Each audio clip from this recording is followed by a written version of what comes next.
Bonjour à tous, alors le bilan de la guerre, avec aujourd'hui le bilan démographique, c'est-à-dire le bilan humain de la Première Guerre mondiale. Alors qui parle bilan humain, pense évidemment au nombre de morts. Alors là je vous ai trouvé un tableau chiffré qui est divisé en trois colonnes. Donc d'abord le nombre de mobilisés, c'est-à-dire le nombre de soldats qui ont combattu, le nombre de soldats tués et le pourcentage de soldats tués par rapport aux mobilisés.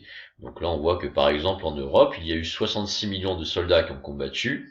Au total, à peu près, si on arrondit, 9 à 10 millions de morts, c'est-à-dire que quasiment 13% des soldats qui ont combattu sont décédés. Si on prend l'exemple de la France, vous avez 1,5 million de victimes, ce qui fait que la France a certes gagné la guerre, mais elle est terriblement affaiblie, et vous avez quasiment 17% de l'armée française, des soldats français, qui sont décédés entre 1914 et 1918, à comparer avec le chiffre des Américains, où il n'y a que, entre parenthèses, entre guillemets, 100 000 morts. Il faut se rappeler qu'ils sont entrés en guerre très tardivement. Les Allemands, eux, c'est quasiment pareil que la France, 2 millions de victimes.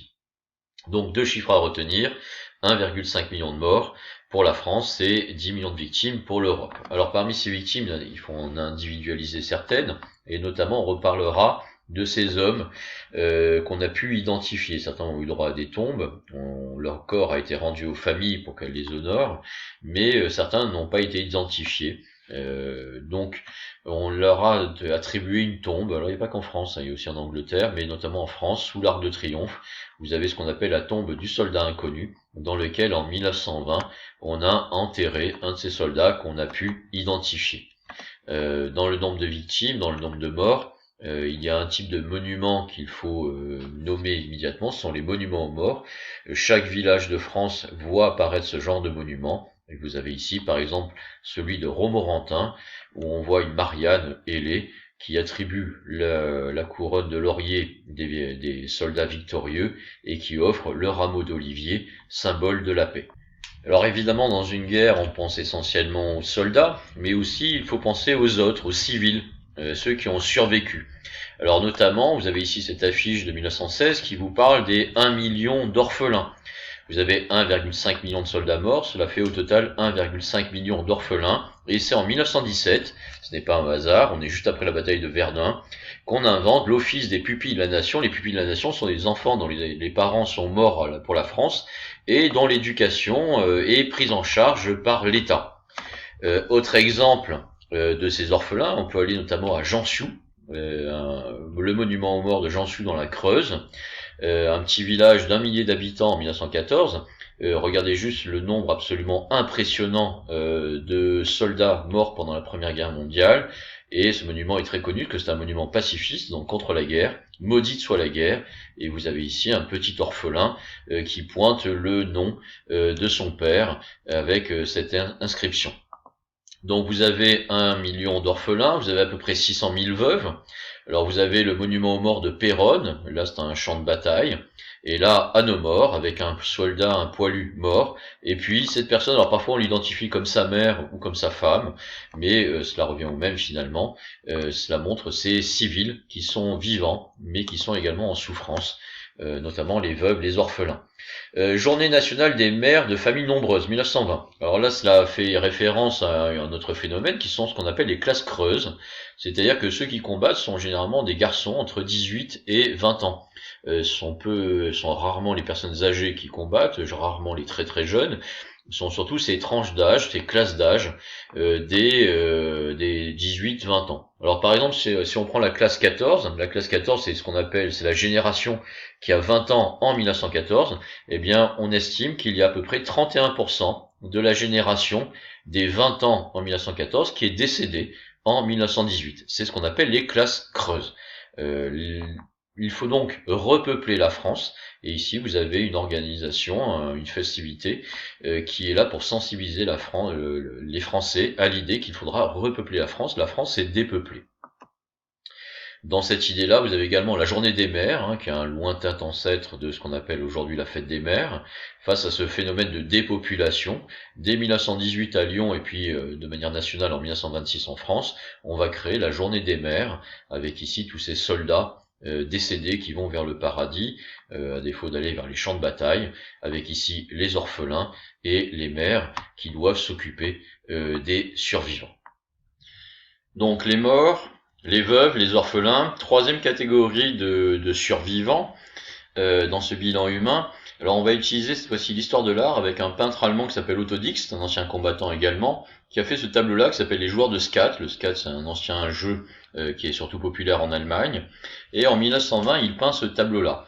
Alors très surprenant, puisqu'on voit bien qu'ici, ce monsieur-là n'a pas de jambes, il lui manque une oreille, il lui manque un œil.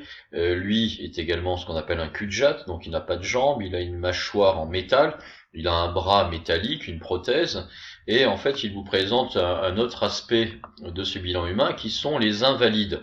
Invalides qui peuplent littéralement la peinture d'Otto Dix. Alors notamment avec ce marchand d'allumettes de 1921, qui fait étrangement écho à cette photographie où on voit un ancien combattant en uniforme avec sa jambe coupée dans les rues de Berlin. Et puis on a l'impression que tous les Berlinois lui tournent le dos à ce pauvre homme qui a les jambes amputées et qui est devenu aveugle pendant la guerre, et même le petit chien qui est là. Lui est en train de lui uriner dessus pour lui montrer son respect.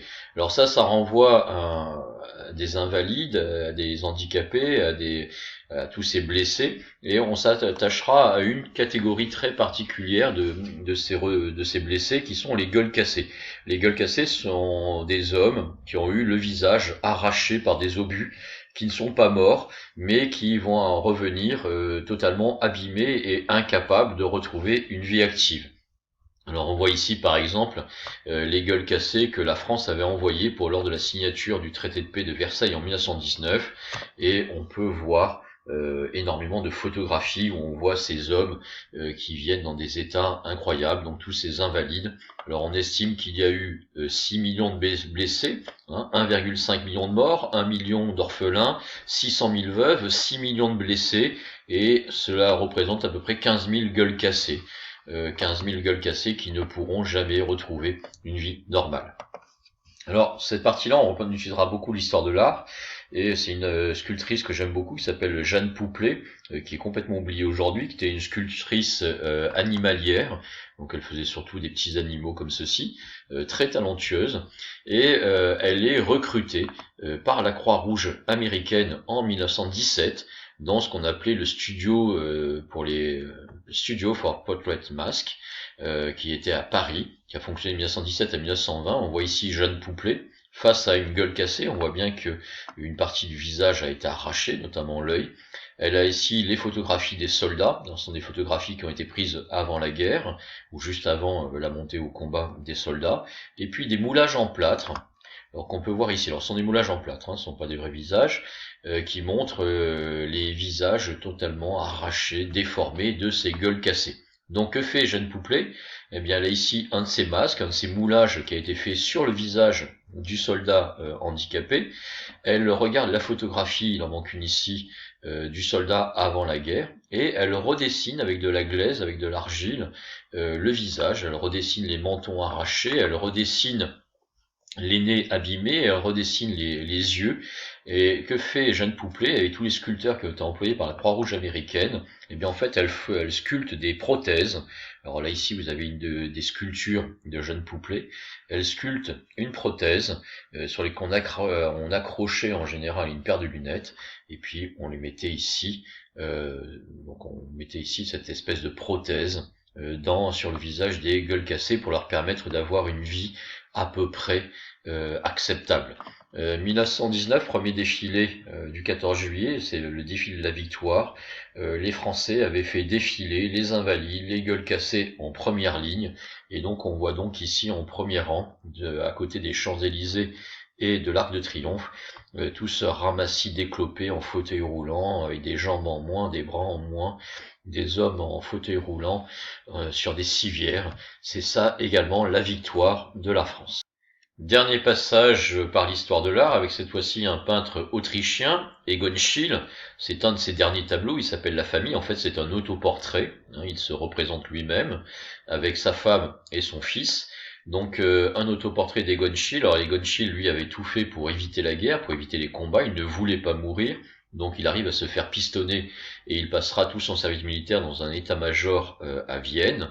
Alors lui échappe au combat, donc il est parfaitement intact au moment de l'armistice et de l'arrêt des combats.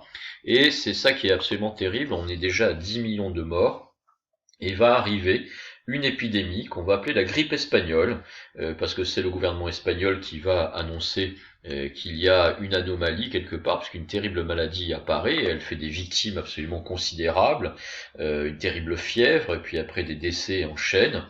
Quelque chose qui rappelle un peu l'épidémie de Covid, puisque on va commencer à porter des masques en tissu sur le visage pendant quasiment 2 ans, de 1918 à 1920, et cette épidémie de grippe espagnole va toucher quasiment toute l'Europe, et également les États-Unis qui sont le pays le plus touché, et on estime qu'il y aura à peu près 30 à 50 millions de victimes de la grippe espagnole. Alors, entre 30 et 50, parce que ça supposerait qu'on les ait parfaitement comptabilisés, mais voilà, 30 millions de victimes au minimum de la grippe espagnole qui vont se rajouter aux 10 millions de victimes de la guerre à proprement parler.